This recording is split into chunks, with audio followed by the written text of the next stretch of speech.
गीता एकमात्र ऐसा ग्रंथ है जो मानव को जीने का ढंग सिखाता है।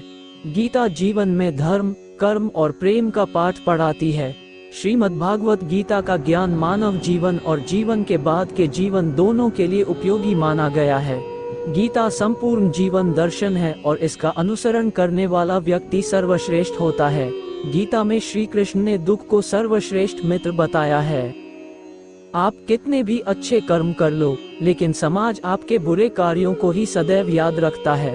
इसलिए लोग क्या कहेंगे ये सोचने से बेहतर है कि आप अपना कर्म करें। जन्म लेने वाले के लिए मृत्यु उसी प्रकार निश्चित है जितना कि मरने वाले के लिए जन्म लेना, इसलिए इस विषय पर शोक मनाना व्यर्थ है।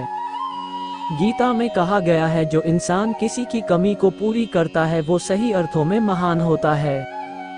तुम्हारे साथ जो हुआ वो अच्छा हुआ, जो हो रहा है वो भी अच्छा है और जो होगा वो भी अच्छा होगा। गीता के अनुसार जिंदगी में हम कितने सही हैं और कितने गलत हैं ये केवल दो लोग जानते हैं, एक परमात्मा और दूसरी हमारी अंतरात्मा। जीवन का आनंद ना तो भूतकाल में है और ना भविष्य काल में, बल्कि जीवन तो बस वर्तमान को जीने में है। जब तक शरीर है तब तक कमजोरियां तो रहेगी ही, इसलिए कमजोरियों की चिंता छोड़ो और जो सही कर्म है उस पर अपना ध्यान लगाओ। श्रीमद्भागवत गीता में भगवान कृष्ण के उपदेशों का वर्णन है। गीता के ये उपदेश श्री कृष्ण ने महाभारत युद्ध के दौरान अर्जुन को दिए थे। गीता में दिए उपदेश आज भी उतने ही प्रासंगिक हैं और मनुष्य को जीवन जीने की सही राह दिखाते हैं। गीता की बातों को जीवन में अपनाने से व्यक्ति को खूब तरक्की मिलती है। अर्जुन, तुम भला क्यों रोते हो? तुमने जो खोया क्या वह तुमने पैदा किया था? आज जो तुम्हारा है वह कल किसी और का होगा, क्योंकि परिवर्तन ही संसार का नियम है। किसी का अच्छा ना कर सको तो बुरा भी मत करना, क्योंकि दुनिया कमजोर है लेकिन दुनिया बनाने वाला नहीं। यदि कोई व्यक्ति विश्वास के साथ इच्छित वस्तु को लेकर नित्य चिंतन करता है तो वो जो चाहे वह बन सकता है। सच्चा धर्म ये है कि जिन बातों को इंसान अपने लिए अच्छा नहीं समझता उन्हें दूसरों के लिए भी प्रयोग ना करे। कोई भी व्यक्ति अपने विश्वास से बनता है, वह जैसा विश्वास करता है उसी अनुरूप बन जाता है। गीता में श्री कृष्ण ने दुख को व्यक्ति का सर्वश्रेष्ठ मित्र बताया है, क्योंकि ये दुख आपसे ईश्वर की खोज करवाता है। हर मनुष्य के जीवन में नकारात्मक विचारों का आना निश्चित होता है, परंतु यह मनुष्य पर निर्भर करता है कि वो उन विचारों को कितना महत्व देता है। गीता के अनुसार सबसे समझदार और स्थिर बुद्धि वाला व्यक्ति वही है जो सफलता मिलने पर अहंकार में नहीं आता और विफलता में गम में नहीं डूब जाता। श्री कृष्ण कहते हैं कि केवल डरपोक और कमजोर ही चीजों को भाग्य पर छोड़ते हैं, लेकिन जो मजबूत और खुद पर भरोसा करने वाले होते हैं वे कभी भी नियति या भाग्य पर निर्भर नहीं करते। गीता के अनुसार सिर्फ दिखावे के लिए अच्छा मत बनो, वो परमात्मा आपको बाहर से नहीं बल्कि भीतर से भी जानता है। किसी के साथ चलने से ना तो कोई खुशी मिलती है और ना ही लक्ष्य, इसलिए मनुष्य को सदैव अपने कर्मों पर विश्वास करते हुए अकेले चलते रहना चाहिए। मन अशांत है और उसे नियंत्रित करना कठिन है, लेकिन अभ्यास से इसे वश में किया जा सकता है। मेरे लिए समस्त प्राणी समान हैं, ना तो कोई मुझे अत्यधिक प्रिय है और ना ही कम, लेकिन जो मेरी भक्ति पूरे मन से करते हैं मैं सदैव आवश्यकता पड़ने पर उनके काम आता हूँ। मन की शांति से बढ़कर इस संसार में कोई भी संपत्ति नहीं है। जो मनुष्य फल की इच्छा का त्याग करके केवल कर्म पर ध्यान देता है वह अवश्य ही जीवन में सफल होता है। कोई भी इंसान जन्म से नहीं बल्कि अपने कर्मों से महान बनता है।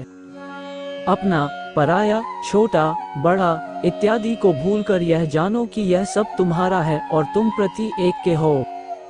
बिना फल की कामनाएं ही सच्चा कर्म है। ईश्वर चरण में हो समर्पण वही केवल धर्म है। जो व्यक्ति क्रोध करता है उसके मन में भ्रम पैदा होता है, जिससे उसका बौद्धिक तर्क नष्ट हो जाता है और तभी व्यक्ति का धीरे धीरे पतन होने लगता है। गीता में लिखा है, जब इंसान की जरूरत बदल जाती है तब इंसान के बात करने का तरीका बदल जाता है। इस संपूर्ण संसार में अपकीर्ति मृत्यु से भी अधिक खराब होती है। सदैव संदेह करने वाले व्यक्ति के लिए प्रसन्नता न इस लोक में है ना ही कहीं और। जीवन में सफलता का ताला दो चाबियों से खुलता है, एक कठिन परिश्रम और दूसरा दृढ़ संकल्प। कठिन परिश्रम से बचने के लिए व्यक्ति को भाग्य और ईश्वर की इच्छा जैसे बहानों के बजाय चुनौतियों का सामना करना चाहिए। गीता में कहा गया है, कोई भी अपने कर्म से भाग नहीं सकता, कर्म का फल तो भुगतना ही पड़ता है। मनुष्य को अपने कर्मों के अच्छे और बुरे फल के विषय में सदैव सोचकर चिंताग्रस्त नहीं होना चाहिए। मनुष्य अपने विश्वास से निर्मित होता है, जैसा वह विश्वास करता है वैसा वह बन जाता है। जो मनुष्य प्रतिदिन खाने, सोने और आमोद प्रमोद के कार्यों में लिप्त रहता है, वह नियमित तौर पर योगाभ्यास करके समस्त क्लेशों से छुटकारा पा सकता है। जब इंसान अपने काम में आनंद खोज लेते हैं तब वे पूर्णता प्राप्त करते हैं। श्रीमद् भागवत गीता का मुख्य उद्देश्य मानव कल्याण करना है, इसलिए प्रत्येक मनुष्य को सदैव मानव कल्याण की ओर अग्रसरित रहना चाहिए। माफ करना और शांत रहना सीखिए, ऐसी ताकत बन जाओगे कि पहाड़ भी रास्ता देंगे। व्यक्ति को अपनी इंद्रियों को वश में रखने के लिए बुद्धि और मन को नियंत्रित रखना होगा।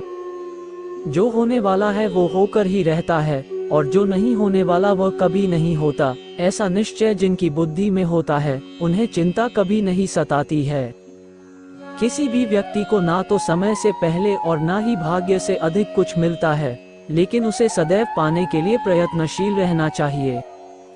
इंसान हमेशा अपने भाग्य को कोसता है, ये जानते हुए भी कि भाग्य से भी ऊंचा उसका कर्म है जिसके स्वयं के हाथों में है। व्यक्ति को आत्मज्ञान के माध्यम से संदेह रूपी अज्ञानता को समाप्त करना चाहिए। मैं उन्हें ज्ञान देता हूँ जो सदा मुझसे जुड़े रहते हैं और जो मुझसे प्रेम करते हैं। सत्य कभी दावा नहीं करता कि मैं सत्य हूँ, लेकिन झूठ हमेशा दावा करता है कि सिर्फ मैं ही सत्य हूँ। परिवर्तन संसार का नियम है। समय के साथ संसार में हर चीज परिवर्तन के नियम का पालन करती है। हालांकि मैं भूत, भविष्य और वर्तमान काल के तीनों जीवों को जानता हूँ, लेकिन मुझे वास्तव में कोई नहीं जानता है। संयम, सदाचार, स्नेह एवं सेवा ये गुण सत्संग के बिना नहीं आते। मनुष्य जिस रूप में ईश्वर को याद करता है, ईश्वर भी उसे उसी रूप में दर्शन देते हैं। अपने कर्तव्य का पालन करना ही प्रकृति द्वारा निर्धारित किया हुआ हो, वह कोई पास नहीं है। सज्जन व्यक्तियों को सदैव अच्छा व्यवहार करना चाहिए, क्योंकि इन्हीं के पद चिन्हों पर सामान्य व्यक्ति अपने रास्ते चुनता है। बुद्धिमान को अपनी चेतना को एकजुट करना चाहिए और फल के लिए इच्छा छोड़ देनी चाहिए। मन अवश्य ही चंचल होता है, लेकिन उसे अभ्यास और वैराग्य के माध्यम से वश में लाया जा सकता है। इंद्रियों की दुनिया में कल्पना सुखों की प्रथम शुरुआत है और अंत भी जो दुख को जन्म देता है। इस संपूर्ण संसार में कोई भी व्यक्ति महान नहीं जन्मा होता है, बल्कि उसके कर्म उसे महान बनाते हैं। जीवन में कभी गुस्सा या क्रोध ना करे, यह आपके जीवन के ध्वंस कर देगा। हे पार्थ, मैंने और तुमने अपने कर्तव्यों को निभाने के लिए धरती पर कई अवतार लिए हैं, लेकिन मुझे याद है और तुम्हें नहीं। वासना, क्रोध और लालच नरक के 3 दरवाजे हैं। जो मनुष्य जिस देवता की विश्वास के साथ भक्ति करता है, मैं उस व्यक्ति की उसी देवता में दृढ़ता बढ़ा देता हूँ। सभी काम छोड़कर बस भगवान में पूर्ण रूप से समर्पित हो जाओ, मैं तुम्हें सभी पापों से मुक्त कर दूंगा। कर्म करो, फल की चिंता मत करो, भगवद गीता का सबसे बुद्धिमान संदेश है। आज हम केवल पैसे, बेहतर घर, कार और सुरक्षित भविष्य के लिए काम कर रहे हैं। हम इतने लक्ष्य चालित हैं कि हम सब कुछ परिणाम के बारे में सोचकर ही करते हैं। यह एक ऐसी चीज है जिससे हमें बचना चाहिए, केवल इसलिए कि यदि अपेक्षाएं पूरी नहीं होती हैं, तो दर्द अवश्य संभावी है। इसलिए काम करते रहें और बदले में कुछ भी उम्मीद न करें।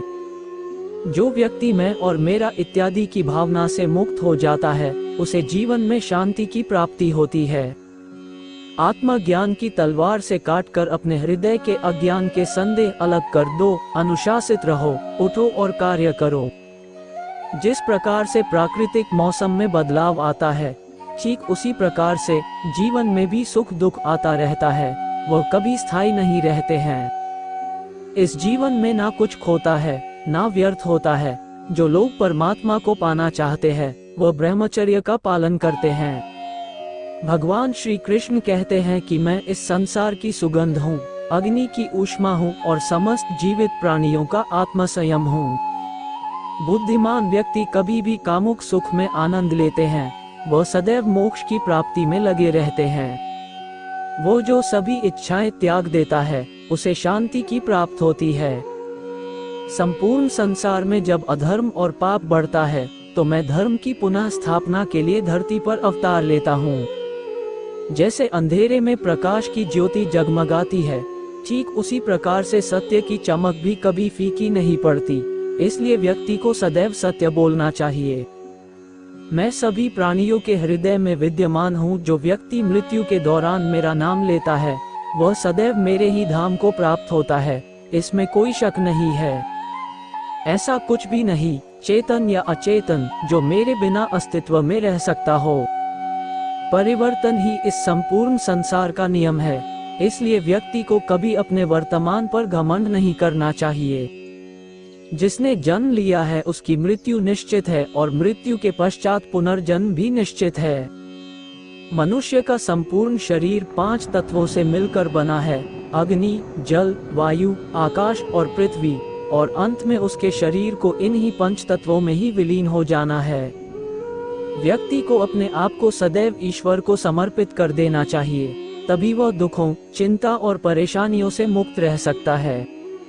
प्रत्येक बुद्धिमान व्यक्ति को क्रोध और लोभ त्याग देना चाहिए, क्योंकि इससे आत्मा का पतन होता है। तुम बिना किसी कारण के चिंता करते हो और बेवजह ही घबराते हो। तुम तो आत्मा हो, जिसे ना तो कोई मार सकता है और ना ही जला सकता है। यही जीवन की सच्चाई है, जिसे प्रत्येक व्यक्ति को जानना चाहिए। न तो ये शरीर तुम्हारा है और न ही तुम इस शरीर के मालिक हो। ये शरीर 5 तत्वों से बना है, आग, जल, वायु, पृथ्वी और आकाश। एक दिन ये शरीर इन्हीं 5 तत्वों में विलीन हो जाएगा। श्रीमद्भागवत गीता में भगवान कृष्ण के उपदेशों का वर्णन है। गीता के ये उपदेश श्री कृष्ण ने महाभारत युद्ध के दौरान अर्जुन को दिए थे। गीता में दिए उपदेश आज भी उतने ही प्रासंगिक हैं और मनुष्य को जीवन जीने की सही राह दिखाते हैं। गीता की बातों को जीवन में अपनाने से व्यक्ति को खूब तरक्की मिलती है। गीता एकमात्र ऐसा ग्रंथ है जो मानव को जीने का ढंग सिखाता है। गीता जीवन में धर्म, कर्म और प्रेम का पाठ पढ़ाती है। श्रीमद्भागवत गीता का ज्ञान मानव जीवन और जीवन के बाद के जीवन दोनों के लिए उपयोगी माना गया है। गीता संपूर्ण जीवन दर्शन है और इसका अनुसरण करने वाला व्यक्ति सर्वश्रेष्ठ होता है। गीता में श्री कृष्ण ने दुख को सर्वश्रेष्ठ मित्र बताया है।